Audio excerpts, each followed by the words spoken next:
Now, your forecast with Storm Tracker Live. Well, once again, we have the ingredients in place for another cold night across the Wiregrass. We have the clearing sky. All the clouds that we were tracking earlier today have moved off to the east into the Georgia counties and beyond. And now temperatures are really cooling off into the 40s and 39 degrees already for Troy after all of us being in the 60s for high temperatures. And these temperatures are going to continue to drop tonight because we have a low amount of moisture in the air. The humidity values are down to the 20s and low 30% range. So that's a very dry air mass. And there's more of that coming in because we have winds out of the north. So we're going to continue to see cool temperatures for the weekend, but as we get it to the start of next week, we'll start to get more of the return flow from the Gulf of Mexico, and that will increase our temperatures for Monday and Tuesday. But then late in the week, going beyond the 5-day forecast, that's when our next rain chances will be entering the forecast, Friday, Saturday, and into Sunday. That's something I'll certainly be fine-tuning as we do get a little bit closer. So today we had a cold front working its way through the region once again, another dry front. We're in a type of pattern that's more conducive of dry fronts coming through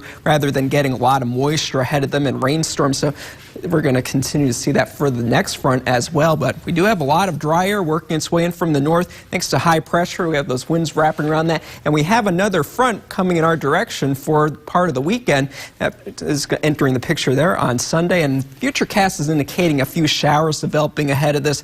I think this is overdoing it quite a bit with this system. But nevertheless, we could see a few pop-up showers along this, but I think it's going to be a mainly dry weekend and maybe just some thin clouds around for Sunday. But then the afternoon and evening will be clearing out once again. That'll help our temperatures to cool off quite a bit. Our air mass tracker indicates that the coldest pool of air will go back to the north, and we'll see just some milder air work its way in finally for late on Sunday, and that will help our temperatures to warm up back into a seasonable range for the start of next week. Tonight we'll get down to 28 degrees. Those mainly clear conditions, somewhat cold in some of those more northern locations, say up towards Troy and Eufaula, will be much colder. 52 degrees, though, will be the high temperature for tomorrow. Quite a bit cooler, but it's going to feel cooler because of that wind out of the north at 5 to 10 miles an hour, and it's gusting a little bit more than that at times. Sunday, a little bit warmer, 57 degrees, and then finally on Monday, 64 degrees for that high temperature. Then that's going to be ahead of a front, but then behind that, we'll see those cooler conditions once again. Wednesday down to 50 for the high, and then beyond